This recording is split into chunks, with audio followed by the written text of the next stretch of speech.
হয় ছাৰ বাইদেউসকল, আপোনালোকক যোৱাকালি এটা মেছেজ দিয়া হৈছিলে যে কেনেকৈ ষ্টুডেণ্টবিলাক ডাইচত প্ৰমোট কৰিব লাগে আৰু ড্ৰপ বক্সত দিব লাগে। সেইটো মই আপোনালোকক দেখুৱাই আছোঁ। প্ৰথমতে আপোনালোকে ক্ৰমটো খুলি ল'ব। ক্ৰমটো খুলি লৈ পেলাই ইয়াতে আপুনি গুগলত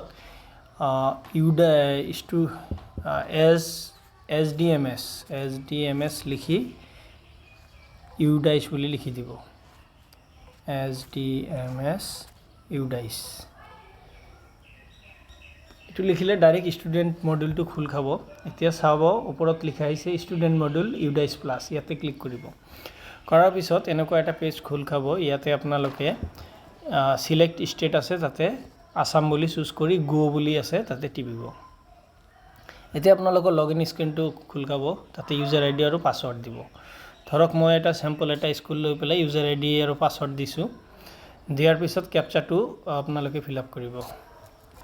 BA29B7 এনেকৈ দি পেলাই লগইনত টিপি দিব। এতিয়া লগইন স্ক্ৰীনটো খোলাৰ পিছত আপোনালোকৰ ফাৰ্ষ্ট স্ক্ৰীনটো এনেকুৱা দেখা পাব। ইয়াতে চাব দুটা একাডেমিক ইয়াৰ শ্ব' কৰি আছে। এটা হৈছে 2024-25 আৰু এটা হৈছে 2023-24। আপোনালোকে নিউ একাডেমিক ইয়াৰ যিটো আছে 24-25 তাতে ক্লিক কৰি দিয়ক, যিটো অৰেঞ্জ কালাৰত আছে। এতিয়া আপোনালোকে মেনুত যাব লাগিব। মেনুত গৈ পেলাই ইয়াতে দেখা পাব আপোনালোকে প্ৰগ্ৰেশ্যন এক্টিভিটি বুলি আছে ইয়াতে মেনুত। এতিয়া মোৰ এইটো ডিফল্ট ডেস্কটপ মোডত আছে। আপোনালোকে মোবাইল মোডত খুলি ল'ব। ডেস্কটপ মোডত অলপ অসুবিধা হয় মোবাইলত। মোবাইল মোডত খুলি একেবাৰে ওপৰত বাওঁফালে চাব এটা কাৰ্চিন দি আছে, এইটো মেনু হয়। মেনুত ক্লিক কৰাৰ লগে লগে এনেকুৱা শ্ব' কৰিব। ইয়াতে আপোনালোকে প্ৰগ্ৰেশ্যন এক্টিভিটি আছে, তাতে ক্লিক কৰিব। এতিয়া আহিল আপোনালোকৰ প্ৰগ্ৰেশ্যন মডিউল। তাতে আপোনালোকে গো বুলি টিপি দিব, ক্লিক কৰিব। এতিয়া অলপ তলফালে যোৱাৰ পিছত চিলেক্ট ক্লাছ আৰু চিলেক্ট ছেকশ্যন আহিব। প্ৰথমতে আপোনালোকৰ যিটো টপ ক্লাছ আছে, ওপৰৰ ক্লাছ, সেইটো আপোনালোকে চিলেক্ট কৰিব। ক্লাছ 8টো চুজ কৰিলে।